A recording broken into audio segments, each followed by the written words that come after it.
More tea is good for ye. Nice. And me. And he.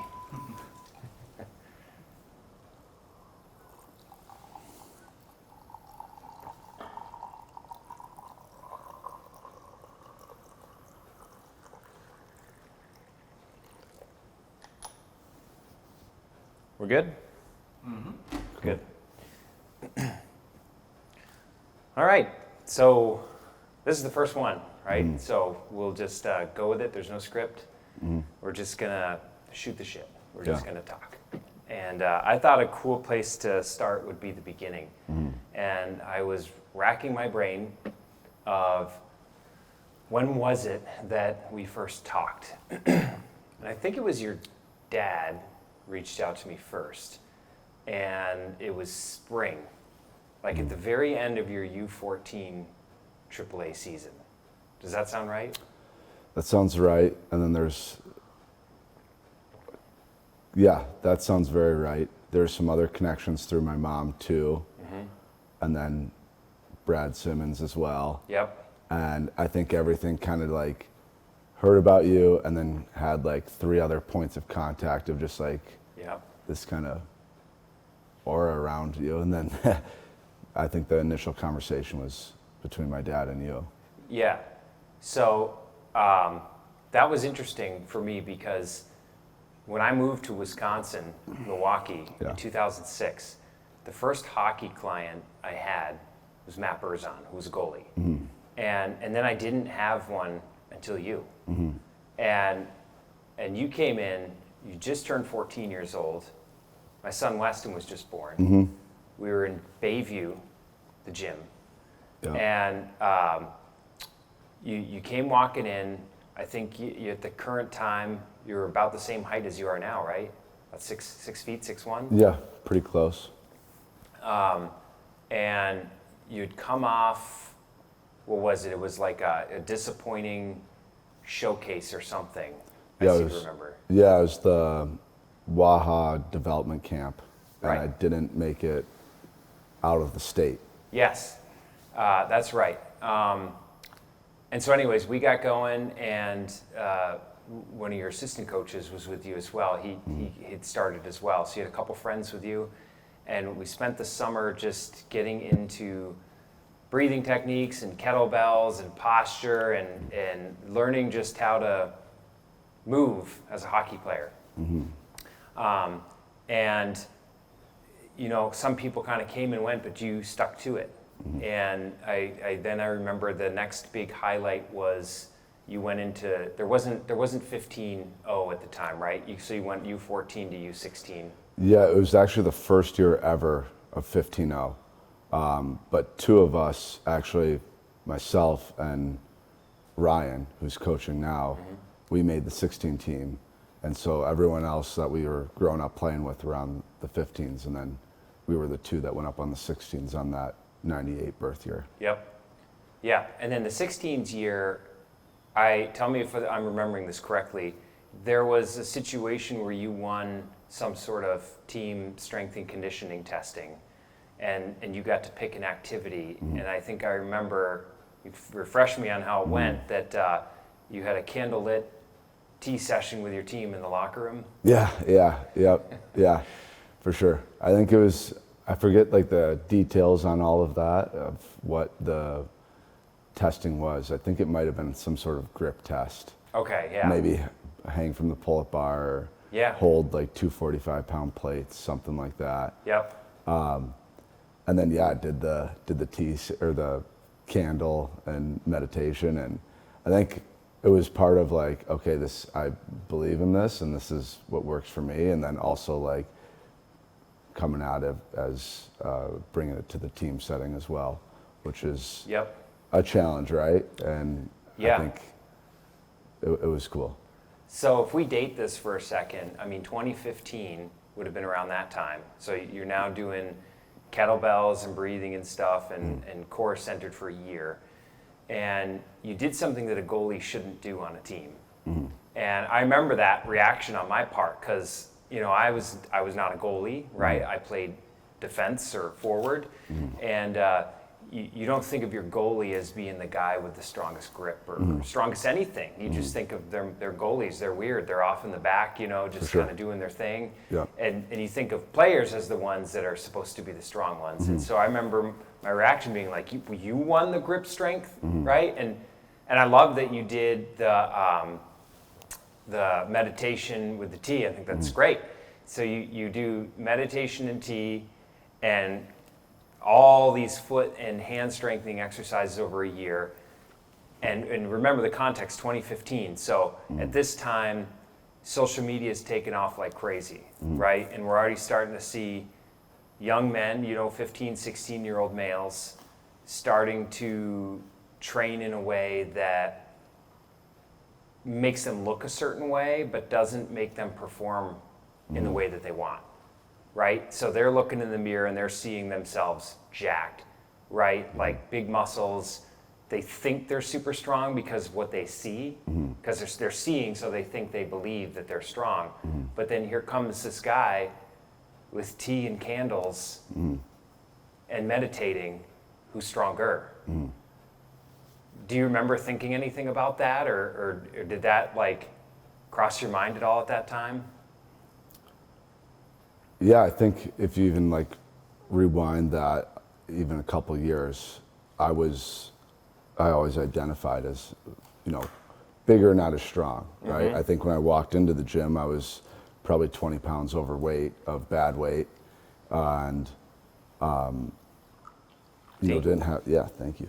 Sorry, interrupt. Didn't have much strength. So for me, it was nice to see the results of like, okay, this is working and this is benefiting my game and I'm feeling really good doing it.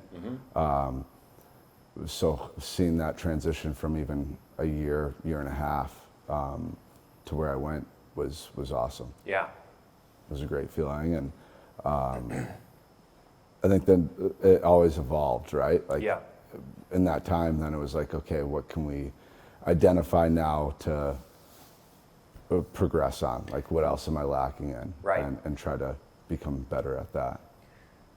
That's good, and myself as well as an instructor, and I just got like a type feeling with myself. I remember I used to pull out the calipers and check body fat percentage, and it was something that what I used to think was a great way for people to, and by the way, I think I was partially there in my understanding of where I'm at today, that if we check body fat percentage, then people won't be focused on their weight.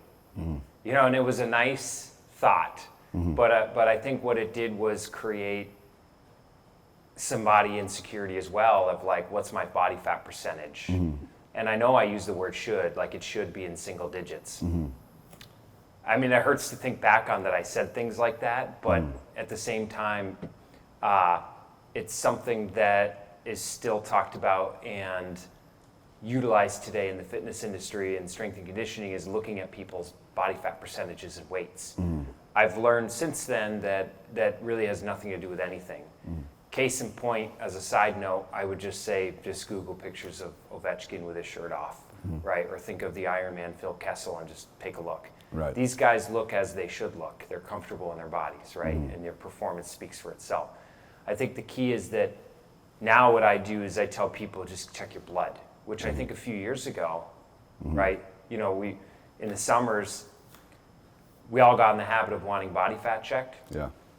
Maybe it was 5 years ago or 4. I was like, I'm not doing that. I'm not checking that. It doesn't matter. And I recommended blood work, right? Like full panel blood work. Look at that, right? Yeah. See where that is to make sure you're taking the right vitamins, make sure that all of your proper systems are working. Right. That's what matters. And then from there, how you feel. For sure. But anyways, back to then.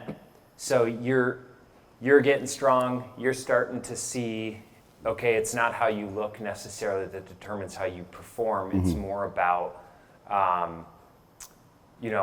the quality of movement, the speed, and the output. I have a picture of that right here, actually. I think it was 2016. It's one of the ones I showed you before we started.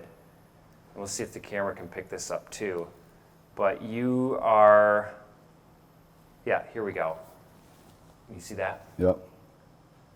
Yep. So that, I can see the date on there, 2016. Nice. And the caption is, Joey had his first skate with the USHL team last week, which was his initial goal almost 3 years ago. And then in the picture, it's got you doing a 32 kilogram kettlebell. Mm-hmm. And I made a note of that's the weight of the bell is double your age, because you're only 16. Yeah. And a 16-year-old doing a 32 kilogram, which is 71 pounds with like perfect technique, is pretty rare. Like that's not something you see very often. But what that says is quality of movement, right? So that's a big thing that you were able to achieve at a young age. It's very impressive. For sure. So you get through your 16s year, you're passed up for NTDP, doesn't happen. But you're not deterred. Do you remember what you decided to do next for your focus and for your training? Because I do, and if you don't, it's okay, I'll tell you. So I would be going into my U18 season, Yep. correct? Yep. My goal was to make a USHL team the following year. I don't know if that was my day-to-day goal and like what I was focusing Yep. on a smaller level, but I remember that focus shifted, and there was a lot of energy that was put into that from reaching out to teams and making sure that my statistics were at the right numbers, but always trying to learn and ask coaches what they saw at the rinks, and was putting a lot of energy towards that goal. Okay, so I'm going to see if you remember this walk we took. We were in Bayview, and you were telling me that you really want to get real now. Like you really want to take it to the limit and make a USHL team, which as a goalie, there's what, 32 spots, 30 spots? Yeah. And really there's one spot per team that's the one you want. So 15 or 16 spots total. And if you can get in one of those spots, you know what's coming, a D1 commitment. Yeah. And so it's like, all right, we have this walk, we're walking through Bayview, and we've talked about it a lot at this time with how you live your life matters. That's going to add up, and it's going to differentiate you from the pack. And you started noticing, okay, guys my age are getting together, they're partying, right? They're drinking, they're smoking weed, they're going out on the weekends and they're doing stuff that I just don't want to be around it. Right. What do I do? Do you remember this walk and talk? Yeah. Yeah. Okay, yeah. And you were looking at adults all around you and you're seeing, well, adults party too. And kids, everyone parties. Yeah. What do I do? And we started working on some mindfulness techniques of how to be the party without partying. Right. Do you remember that? Yeah. Yeah. And so like, because a lot of times people run into issue when they say, I'm not going to partake in substance, they go to a party and they're weird. Stand in the corner, I'm not drinking, right? And all the attention's on them now. What? Why aren't you drinking? Right. And so everybody like focuses on this person, but we practiced actually partying at the party, but not drinking. Do you remember that? Yeah. Yeah, for sure.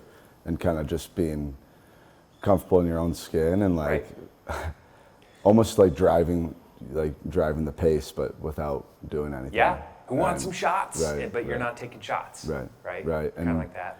And even more so just like having conversations with people and like talking and kind of showing face, and then hey, if it's a lot of times it's okay getting out here at 11 o'clock. But I think too, on the other flip side of that as well, is like that was when I was in those settings, and a lot of times there wasn't much of a itch to get into those settings anymore, where it's just like, hey, this isn't exactly what I want to be doing right now with my time. Right. And that was the other part of the conversation as well, was your real friends aren't really going to give a shit what you do. Right. If you say I'm not drinking, they're going to say good for you. Yeah. And so it's a good opportunity to also learn who's really in your corner, who are your good friends, For sure. who can you rely on. Right. Well, I remember, I wonder if you remember this too, getting a phone call from your mom during that time. Yeah. And she was concerned about you because you were going to bed early and not going to these things. And I was waiting on the other end of the call for the ball to drop of like something that I found I found a bag of weed in his room or something, Right. you know, like Right. that never came. I'm like, oh, so I see the concern. Yeah. You know, you're worried he's maybe depressed or something. No, he's going to bed early Yeah. because he wants to get up and train and feel good. Yep. You know, he knows that his competition is out partying, you know, chasing girls and stuff, Yeah. and waking up at 10 the next day and having Eggos for, you know, Eggo waffles for breakfast. Right. He's getting up at 6, doing his breath work, his meditation, taking a cold shower, preparing his meals for the day. And then he's training by, you know, 7:30, 8 a.m. People are still asleep. That's what he's doing. He's motivated. And I can see how that could be scary. I'm a parent, and I imagine that could be a little scary at first as an outsider looking in. But as a teenager, you know, you just don't see that too often, right? But that is what it takes. So then you go into your U18 year, and correct me if I'm wrong, but I think that was a big breakout year. You were, am I correct in saying top 2 or top 3 in the country for numbers as a goalie? Yeah, for our league, yeah, top one. Top one. Number 1. Yeah, because Awesome. there was at the time they pulled the best players from our league to go compete in Minnesota, and I made that team. But that was when the same weekend I got called up to Madison. Yes, that's right. So there was the conflict of that, and chose USHL over that weekend. But Yes, and that's when they were playing in that older arena there, kind of on the other end of town. Yeah, I yeah. remember that. I went and watched. I Yeah. remember seeing you warm up. It was Yeah. amazing. Yeah, That year, was that the year you did the RKC? The Russian Kettlebell yeah, Challenge? yeah, because I was still in high school. Yeah, So I was- 100 snatches in 5 minutes with a 24 kilogram Yep. kettlebell. Yep. I can't do that right now. Yeah. If I went, then yes, Yeah. but if I went and did that right now, I don't think I'd be able to Yeah. like move for like 3 weeks. That is Yes. hard. Yeah, yeah, and Really hard. I remember doing that, and actually I failed the first one Yep. because my hands were so raw Yeah. from the weekend, Uh-huh. and you know, I think you get maybe a couple weeks to retest, or maybe a month. And I remember showing up to the gym one day, and you know, the plan was to test that day. Yeah. And I was like, hey, I'm just not feeling it today. Yeah. I'm not into this. You know, yeah, all right, yeah, it's fine. Go to the bathroom, and you know, whatever. Once you come back here, you know, I'll have a plan for you. He said, okay, jump like 5 times and do something else. And he said, okay, you're taking the test right now. I was like, what? And did it. Accomplished it. Got all 100 snatches. Yeah. And then went to go play golf and had to just caddy because I couldn't grip a golf club. But you passed. But I passed, and Awesome. it was awesome. And I think those are some of those things, right? Like we've talked about, like even the 6:15 a.m. workout sessions or 6:15 or 6:45, I forget which one. And like being dialed in on nutrition and having a plan throughout the day, all of that gave me the confidence Yep. when it was time to hit the ice that like, okay, I was prepared. I know I could look around the room and say I'm doing more than everyone in here. Yep. And then in the evaluation tryouts, like when I'm playing with different players, it was the same thing. Like, what are you doing? And I would kind of note that and make sure that I was doing, you know, more than them or being more efficient than them and kind of learning. But that all gave me confidence for the ice, you know, prepared for the test. Yeah, and that's an interesting question. What are you doing? And the way you said that, that resonates, because I think a lot of guys that train here run into that where they're asked that question, and the person asking it isn't quite sure what they're doing, right? However, that may be because the question is coming from somebody who's thinking about what an American hockey player should be doing or is doing, that they're used to hearing. But if you were to talk to a player from Russia or Slovakia or Sweden or Finland, it would be a different response. What types of things did you do? And they're telling me, Interesting that you're writing it down. That's fascinating, because that's going to be always the answer that those people are going to give, because in those types of countries where their training's been around for a very long time, and their countries are this big, they're the size of Wisconsin on a map, but they produce this many NHL players. They're very efficient in what they do. They're very smart in their training, and we've always emulated a bit of that in here, as well as our own flavor. Yeah. And it's worked very well. It's allowed you to really extract a lot, right? Because we live in the North Shore Milwaukee area, and there's only a couple sheets of ice here. Yeah. It's kind of amazing for me, being from Vermont, where, like, you know, the town of Barrie, Vermont, you can look it up, where I played a lot of time growing up. I mean, you got 2 sheets of ice in Barrie, and there's 8,000 people there. Right. There's 2. Right. Right? And then if you go 5 more miles, then there's another one for Montpelier. Right. And then you go a couple more miles, there's another one, right? So I'm amazed still to this day with 600,000 people, how small opportunity there is to get on the ice here. I mean, you're a goalie, and you're now goalie coaching.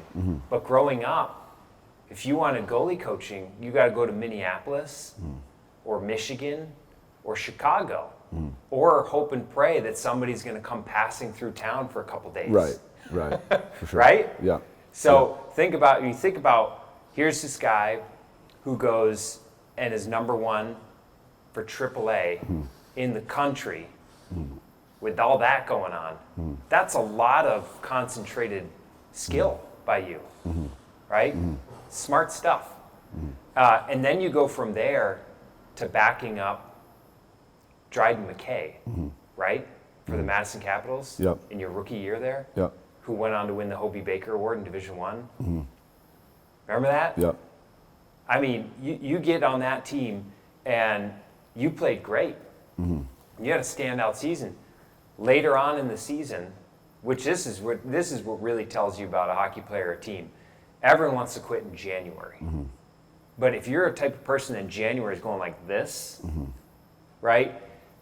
That says something, and that was you that year. You had been, I think, correct me if I'm wrong here, but you hadn't played a game in like 6 straight weeks or something like that, right? Yeah, I think that was the time where I was like, okay, hey, when I'm, that first year of junior, kind of was pretty quiet and just, rolled with the punches. And then at that point, I was like, hey, it's been 6 weeks. Like, I need to get in there. It probably was a couple weeks too late to have that conversation, but had it, and finally got an opportunity. Yep. To me, what that says is that you found something mentally and emotionally. And going back to that time, do you remember the type of work that we were doing to prepare for those games? Yeah. I mean, it was a lot of like visualization, a lot of meditation pregame, a lot of studying McKay, because we knew that he was one of the better goalies out there. He committed to a school that's top 10 in the country, and so is watching him on a day-to-day basis. What is he doing, in games? What are his habits? But it was nutrition, meditation, visualizing, routines. That was kind of like the prep work of what we were doing. And so then in future years, when it was that time to have those opportunities, that was all in place and could easily just slide in that last piece of actually doing. Right. But there's a lot of times like of just conversations of getting ready for that. Yeah. The one thing you said in there when you were like watching him, studying him, that is such an honor, to the game, because there's always somebody bigger, better, all that, whatever stuff. But there's just always stuff to learn, and to come in and be meek and humble, just to look at somebody as they have skills and experience that I would like to be in that position someday, so I'm going to watch them closely. That brings me to another point. Do you remember instant messaging goalies Yeah. that are at a level you want to be in. Yeah. And emailing goalies that they're where you want to be someday. Do you remember doing that work? For sure. Yeah, I mean, I was still living at home for that. Yeah. Like, I was here and just like picking their brains. Yep. And like, usually it was like maybe a response here or there, which was great. Like, super cool that they did respond. I think that like also trained me to do that in person. Yep. Like, so when I would go to these camps and teams and whatever it was, tournaments, it was just picking their brains, Yeah. asking them, hey, what did you do in this situation? Yep. And really learn and get comfortable before I was in it and try to be prepared for it. But yeah, that was a huge part of it. I mean, just starting to make it more real, draw that connection, Right. That line between U18s to junior. You Yep. know, what does that feel like? Yeah, and I remember a big thing we were studying at that time period was the Buddhist concept of expert mind, beginner mind. Do you remember anything about that? Yeah, because was there a diagram for that? Yeah. Yeah. Well, that was something I drew out. Okay. Okay. But yes, it's cool you remember that. I forgot all about that. Yeah. I bet I have that somewhere. Okay. Yeah. So we talked about, with an expert mind, you're the best, right? You're number one. You've got it all figured out. That's great. Now you can't learn anything else, right? Right. You're the top dog. You got it all. But beginner mind, everything's new all the time. So you keep learning. Yeah. And so when we would talk about, it was during your 18s year, nothing had really happened yet. No junior teams would sign you. No college teams would talk to you. You remember that? Yeah. It's like, man, we just ended 18 season. You're number one in the country, and still nothing's really happening yet. And so I remember we would talk about, hey, you got to reach out to goalies that are on their way out from the USHL. They're going into their junior year in Division I maybe, so that you're not a threat or anything. And you're just reaching out to them saying, hey, I'm Joey. This is where I'm playing. This is where I'm at. Do you have any advice for me? Do you have any feedback for me? Can you help me out along the way at all? What did you do when you were in my situation? And that's beginner mind. That says, I don't care how this is perceived. For sure. Right? I value this person. I appreciate them. And I can learn from them. And I don't think that ends at U18. I'm 40. I owned this business for a while, and I don't think it ends now. I think that beginner mindset is where there's a lot of peace. Yeah. Being really small and just like, hey, I want to learn, soak it up, and retain that information. Because you're right. If you say, oh, I know this, you're now not spending any time on that, whatever that piece is. I think a lot of that too, like in that time frame, was reaching out to junior teams and even NTDP and colleges.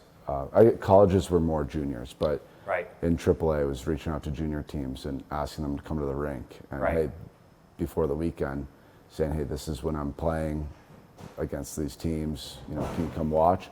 And then a lot of them would give feedback after and take that in. And I think just between that and the goalies and the circle that was around me really helped on just like, all right, how to be elite and improve, get to that next level.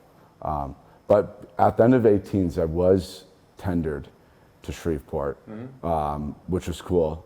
Had some sort of like, okay, I have an option for next year.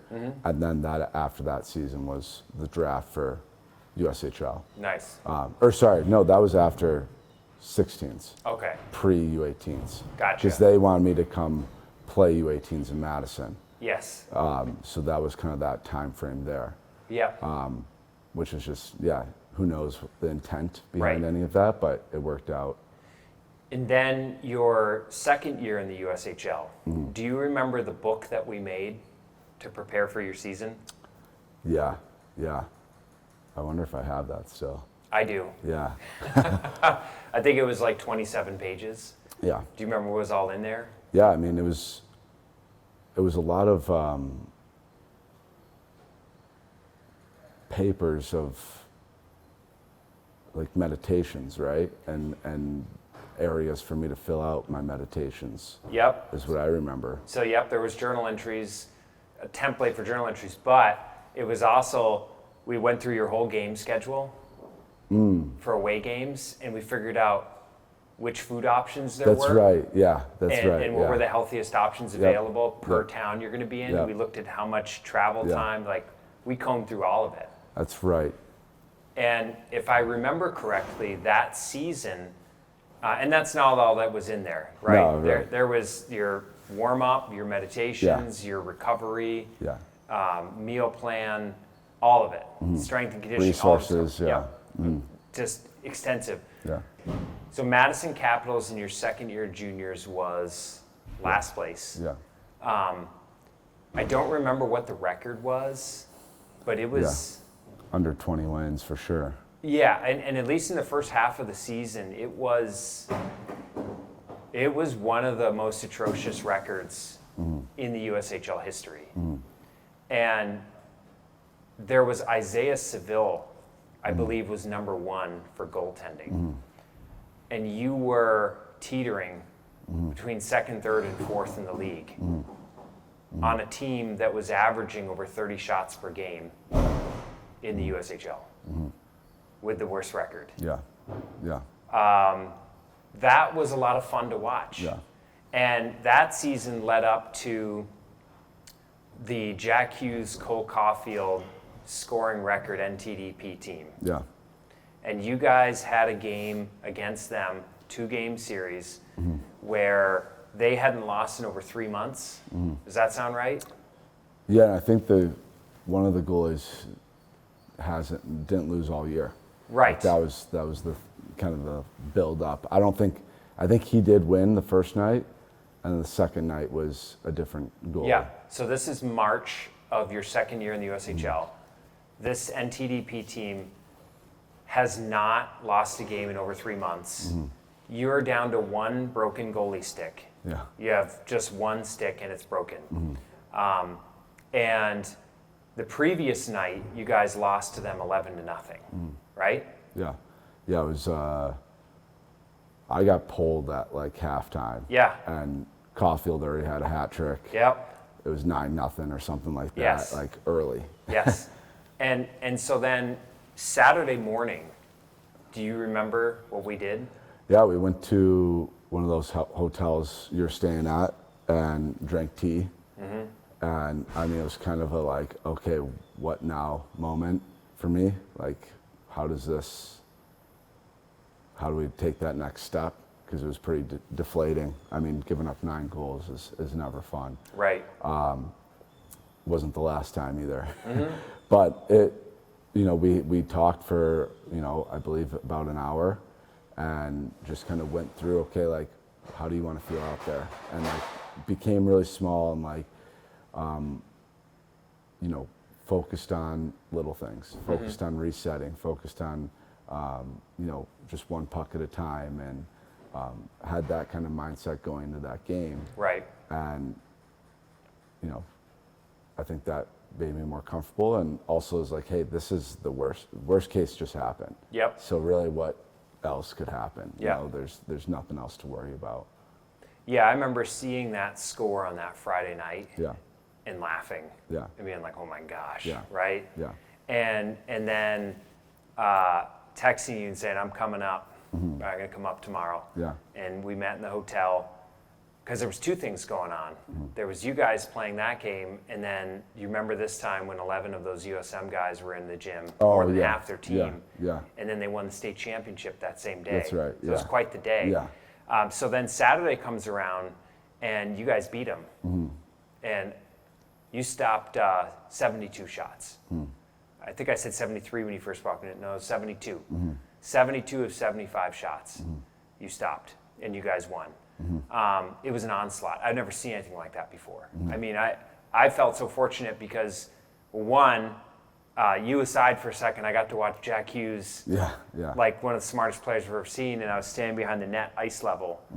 I'm watching you, but you can't help but notice all the things he's doing. Plus, there was 10 other guys that went, high up in the draft. Cole Caulfield was just incredible. Like, they shot after shot after shot. I think you guys put up 15 shots? Yes, somewhere around there. So it's 75 to 15 in shots. And and you won 5-3. It was amazing. But on your stick, I have a picture of it. You had written this acronym, and that was your last stick, AARR. And that was what we came up with in the hotel lobby over tea before the Saturday game.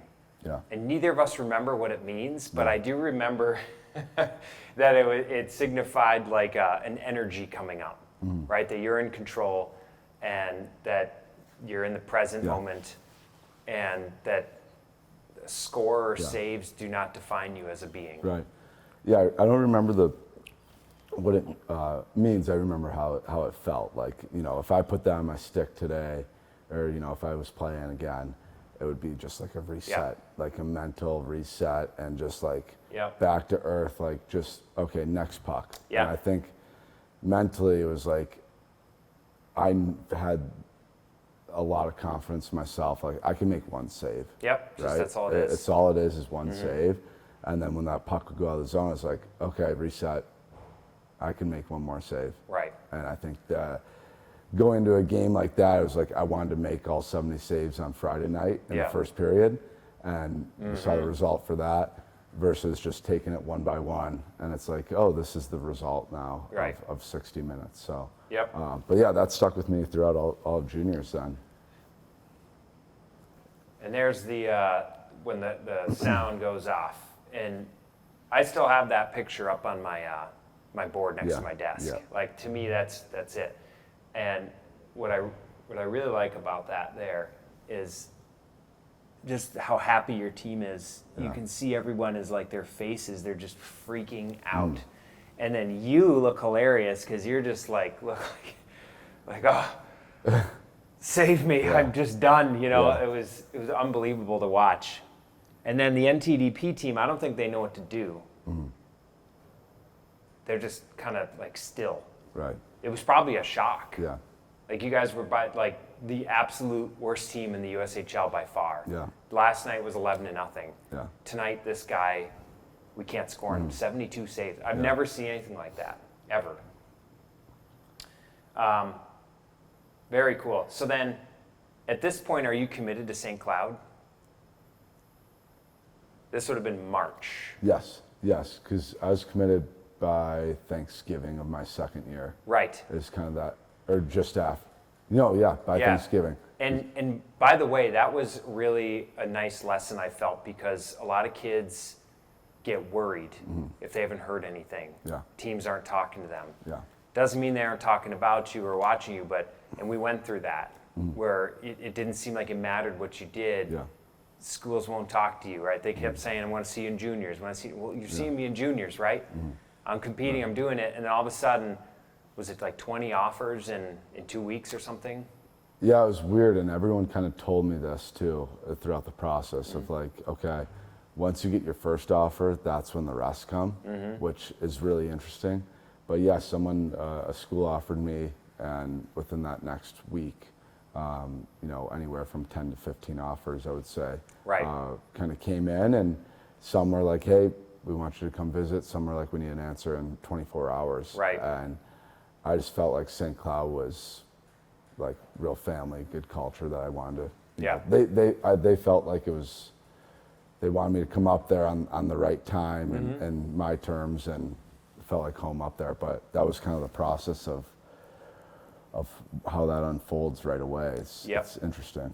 Yeah, and from what I remember, your 3 years at St. Cloud, it seemed like the philosophy there is the same as, so many great programs. Like, I'm reading Bill Belichick's book right now that just came out, and it sounds like that. Or I was reading Jim Harbaugh, how he runs things, and I was reading this thing with Jim Harbaugh at Michigan when he won the national championship. And by the way, St. Cloud, you did go to a national championship all the way. Took second, but you were there. It's amazing. And it's Harbaugh is very much with his quarterbacks like, I'm not picking the starting quarterback. You guys are picking the starting quarterback, right? Right. And St. Cloud seemed to have that vibe while you were there as well, of like, you're free to do as you see fit, right? Like, that you mentioned, that family vibe. Right. It's like we'll see what happens. We'll see what shakes out with who steps up, sort of Yeah. thing. And you did step up, by the way. I think that was a very incredible time period in life. You know, when you go to an organization like that, it's from the outside looking in, it seems a certain way. But then when you get there and you're in the thick of it, Yeah. at that level of competition, Yeah. you take 3 goalies that are all starting goalies. How do you pick? Yeah. It's not like before when we were talking about, before we hit record, with some AAA goalies of like, is there a 4% save differential? There is not at that level. Right. There's like a point percentage. For sure. It's almost impossible, right? And Yeah. that's what happens. Like when you look at Harbaugh's Michigan team, like I'm talking about, all his like top 3 quarterbacks, they go to the NFL. And that's how it is with St. Cloud too. And you had your options as well when you decided to be done playing hockey. You had options for pro. That's how good you are. That you play at that level, it means this guy's one of the best on earth. And everybody next to you is too. It's crazy. And a lot of people don't know that like, oh, they look and they're like, that's the starter and that's all they see. Not realizing, yeah, but the number 2 and the number 3, who those guys are also professional caliber goalies as well. Yeah, and I think for St. Cloud was interesting because we had the same 3 goalies for all 3 years that I was there. That really doesn't happen, and you know, there's some things that probably played into that with what was going on in the world at the time. COVID, and extra years of eligibility. But like, it really taught me like even more how important your day-to-day is, because the evaluation was constant. Like the coaches would, after every practice, talk about, you know, how you did that day. And it's like, you learned how to be a pro, and that's what they're trying to teach there. And I thought that the coaching staff on ice did a really good job of that. You know, the competition was unbelievable. That's for sure. The work through your 5 years of college, because one of those was a COVID year, Yeah. was some of my personal favorite, because there's Joey on day 1 who just turned 14, and now there's full-grown man. And I got to see that. Yeah. And the challenge has changed. There's a global pandemic that just shut down my first season of college hockey. And then there's the follow-up season of nobody knows what's going to happen. We're hoping to have a season. And by the way, all the players that are supposed to go to the NHL are coming back to college. So everything got super concentrated. Nothing like that ever been seen before. And the way you handled it was just beautiful, right? And I would say that the whole world was so confused, and probably still is. I don't think we've fully healed from it yet. But people like yourself at that time who turned to meditation, breath work, camaraderie, accountability, it wasn't easy, right? Because so many of those things just, and still to this day, or we're still trying to grasp onto in society, is that accountability and that integrity. And here we are today, and you're still in that, right? So I really enjoyed all the work we did through that time. We never took our foot off the gas.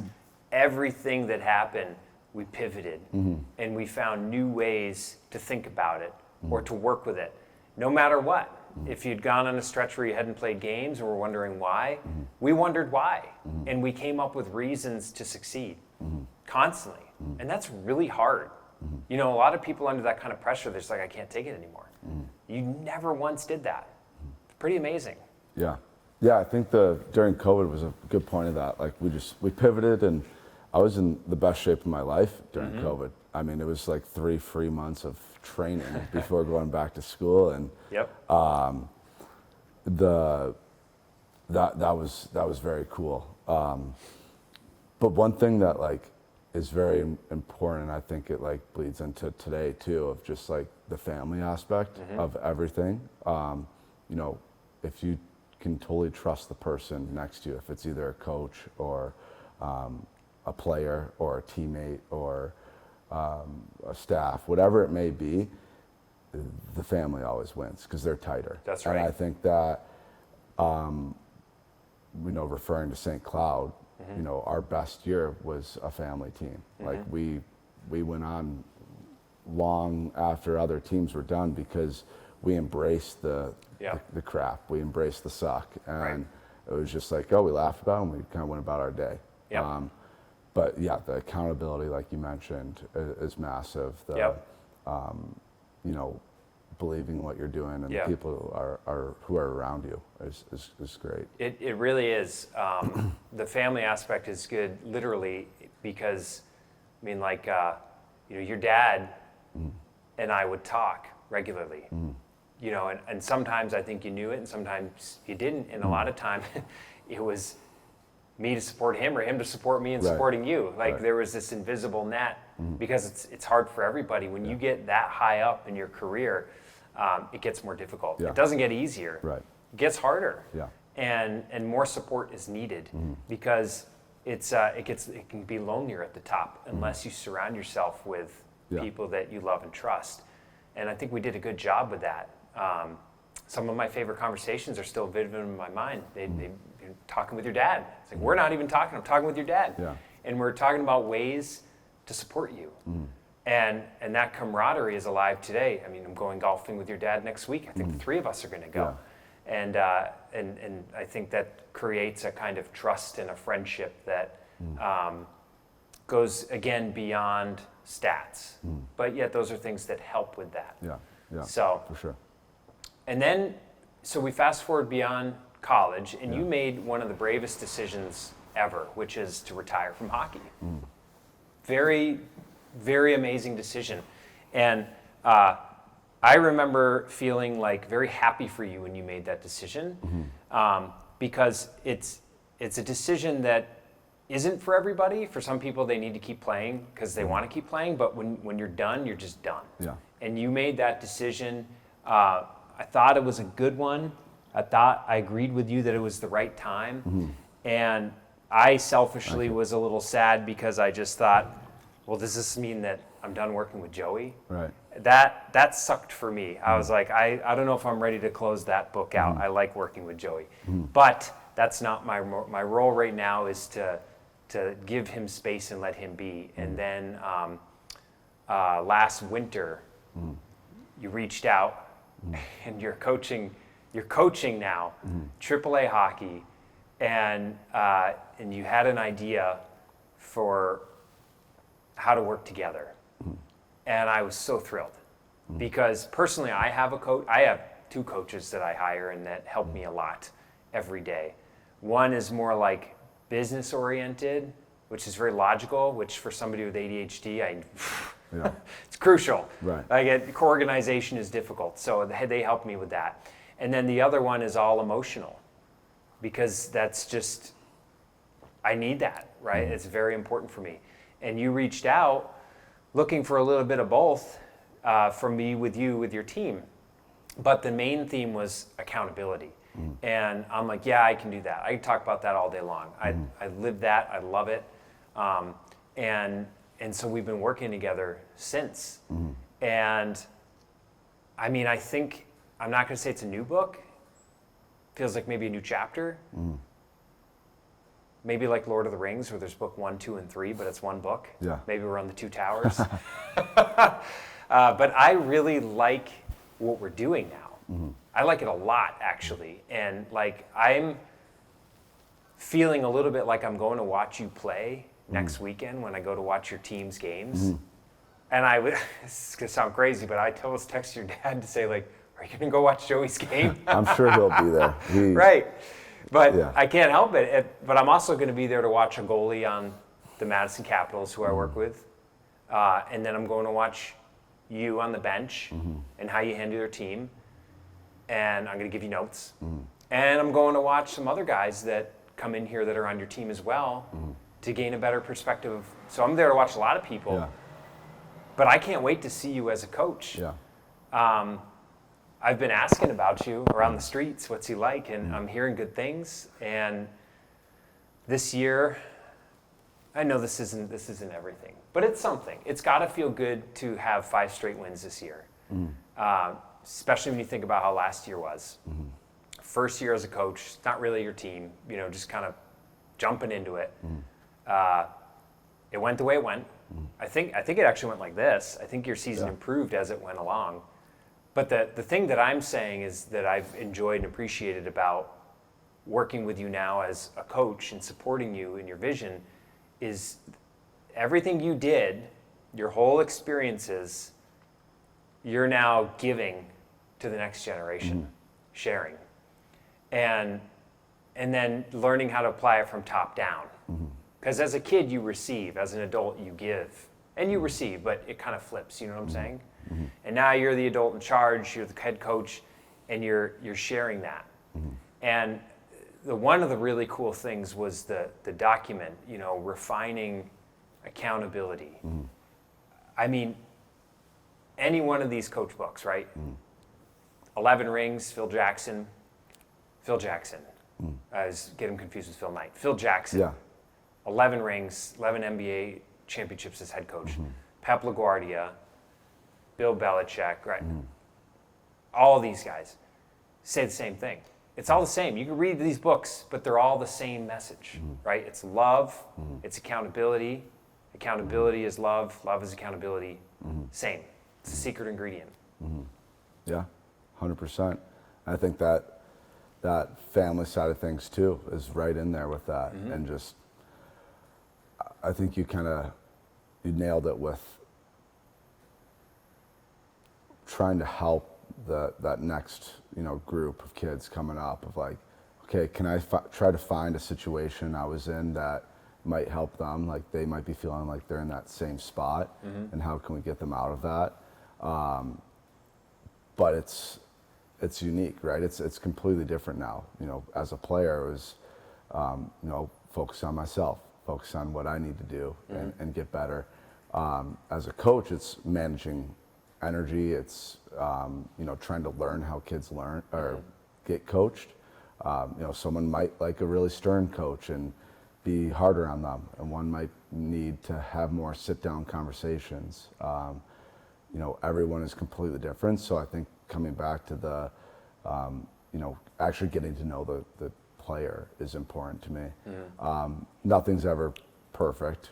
I've learned so much in this, like, arguably more in the coaching side than I did in playing, of just like humbling moments. And, I remember the first practice even just like being like, what is going on out here? And feel like, try to learn from that. I think if I can be authentic and say, hey, tomorrow's gonna be better than today, I think we'll be in a good spot at some point. But it's been fun, and especially working with you, trying to create more structure for the kids, goal setting, accountability, what does that look like, and teach them those things while they're still in their youth.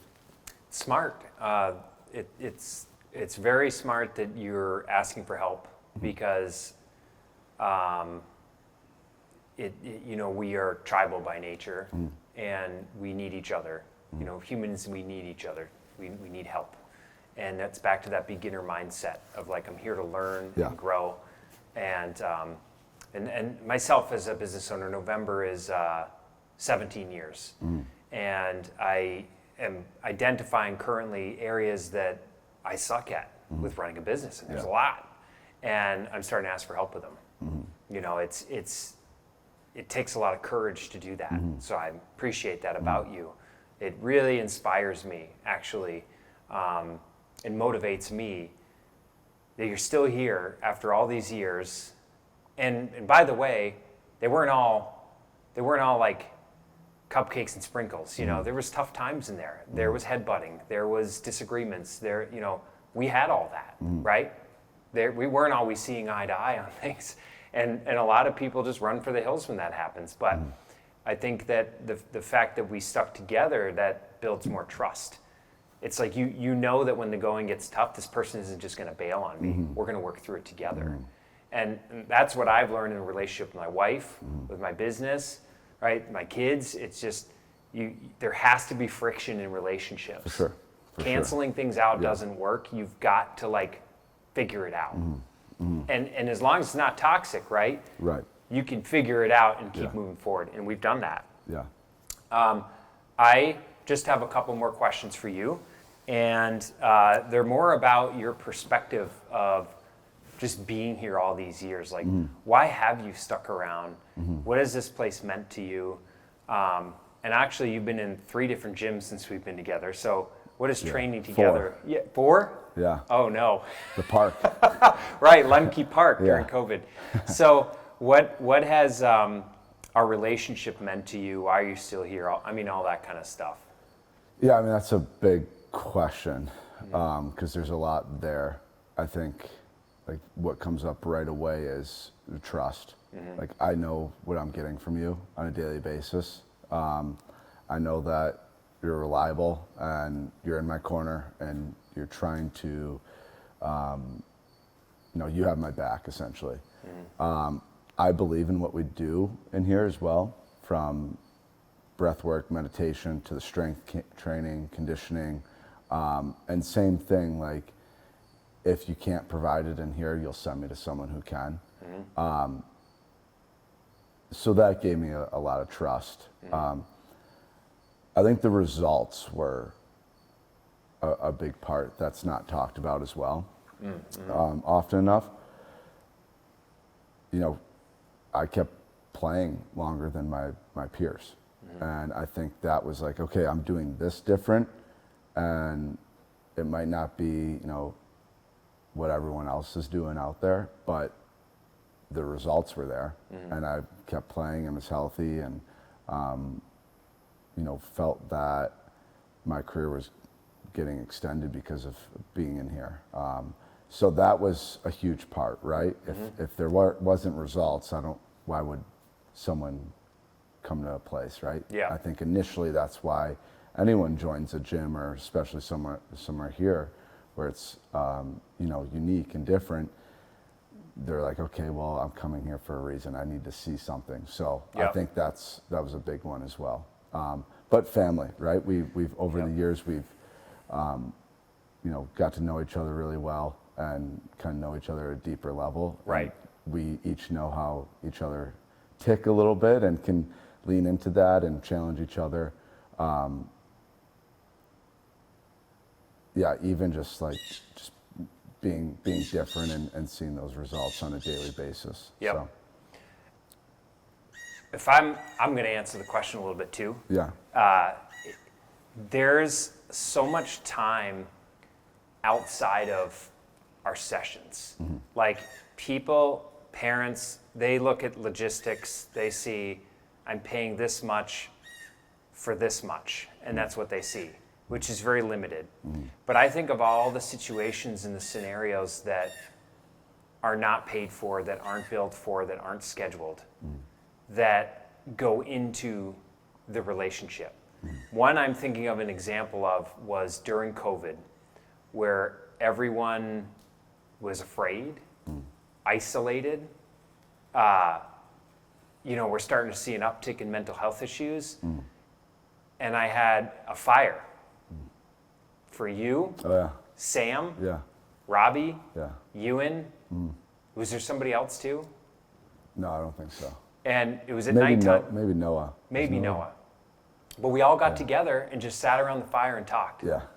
And checked in. How are you feeling? Yeah.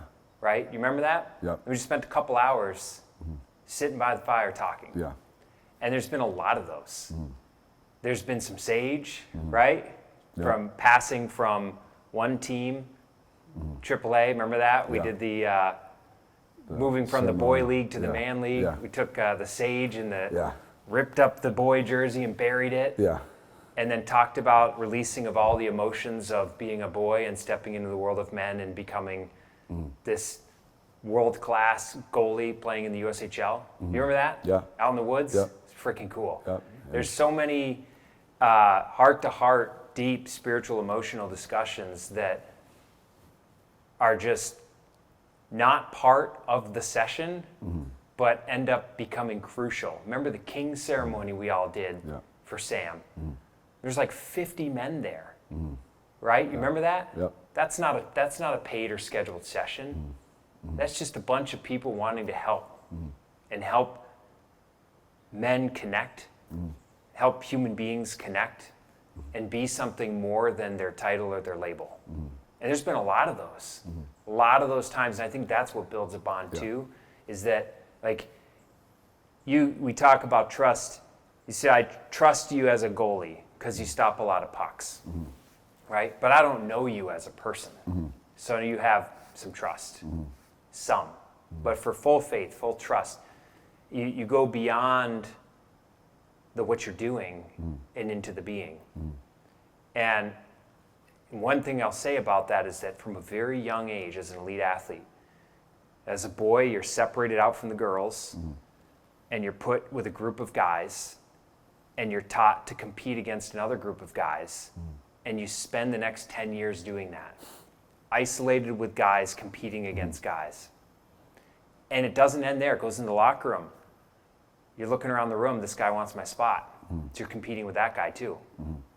So then the mindset becomes, the world is unsafe and I need to compete with everyone and everything around me. Where is the time to take that armor off, reveal the heart, and say, but here's how I'm scared, I'm insecure, I feel sad, I didn't get my playtime. To like process and grieve is so crucial. And it gives a sense of self and a sense of being. And that's longevity. So when you're saying, yeah, a lot of the other guys, they're done, I'm still playing. I think that's probably the biggest reason guys keep going is because they're comfortable in their skin, they're true to who they are, they have a sense of self. And thank God that with media these days, we get to hear from the best of the best. Scotty Scheffler's in the highlight right now. He keeps saying it, his parents keep saying it. Scotty's golf score doesn't define him, right? It's so great with modern media stuff that these people can say, this is how I view life. I could give a shit about the outcome, right? I'm here in the present, right? And I'm a person, I'm a human being, and that allows us to really flourish. For sure. So from my perspective, that's where I learned to trust. It's not that the work we did led to this result on paper, it's sitting around the fire checking in. All of that stuff, I'm like, this guy's cool. Like this guy, look at how vulnerable he is. Holy smokes. This dude is tough. That for me is what really creates the connection and the trust. Yeah, 100%. You missed an event there too. Which one? I think it was the 4 a.m. Bradford Beach. Oh yeah. Where we were running up and down the beach with the moon still out with like probably 10 hockey players that were all going into juniors and just like really ingraining our mission statements and what we want to do and our goals, and we weren't allowed to talk. It was just you're thinking about that, and that's an awesome it's one. like you just kind of go back to those moments throughout the year and having that trust, like it was cool. And I just remembered another one. Thanks for bringing that up. That was a good one. I was going through pictures this morning to review with you, and Vera found one. It was you and Noah. What was the other dude's name? He's from New Berlin. Jason? Yes. Yeah. And I said Noah. Was Jack there or not yet? I don't know. Okay, but anyways, there's for sure the 4 of you, possibly 5 of you. And we were down at the beach, going into the lake, picking up heavy rocks, carrying them out. That was awesome. Yeah, doing sit-ups in the water. Leg raises, starting under the water, bringing them up. Yeah. Stuff like that. I mean, that's what it's all about. Yeah. Right. And it's funny, right? Like you go to your friends after that and like, hey, what'd you do this morning? It's like you say that and they're like, oh, I was at the gym or doing whatever. You kind of laugh about it. It's like, but it really, it calluses your mind, and it's like, it's like, I know I put in work today and it was unique and different and I feel good. So. And you know what? You know what's the good news? Yeah. We're looking less crazy now because I know, as more documentaries are coming out, Chris Hemsworth is doing the thing with Peter Attia and National Geographic. It's like you start to see these things become popularized. It's like, I remember Joey saying that when he was 16 that he was doing that. Guess it makes sense. Yeah. So cool. Yeah, but that's all I got for you. Is there anything else you wanted to add? Yeah, I mean, I appreciate this setting. This is new and different, but I think the thing for me is, you know, throughout the years and like even thinking back to starting to now, it's like it's always evolving and always growing, and it comes back to that beginner mindset of, okay, how can we learn? How can we be humbled? How can we put ourselves in uncomfortable situations to learn from that and then get comfortable in those situations? So, you know, from where I started to where I am now, it's like there was definitely a lot of, you know, we didn't talk about a lot of crap today, but there was a lot of crap along the way and hard moments, and that is a lot of life in hockey and learning from those. But you get comfortable with those and then you grow and find new ones. So I think it's just having that open mind and someone who can hang around, get to the next year and keep learning and growing and do it again, and enjoy that process, because I love the process. I think that's the best part of the sport, and then you get to perform and see the results, and it's kind of full circle. So definitely in a different spot from 14 to 26, but it's still, you know, it's all the same at the end of the day. You know? That's right. So, but appreciate it, and yeah, thank you for the tea and the conversation. For sure. You're welcome. Yeah. Yeah, thank you. Yeah, thank you, Nick. All right.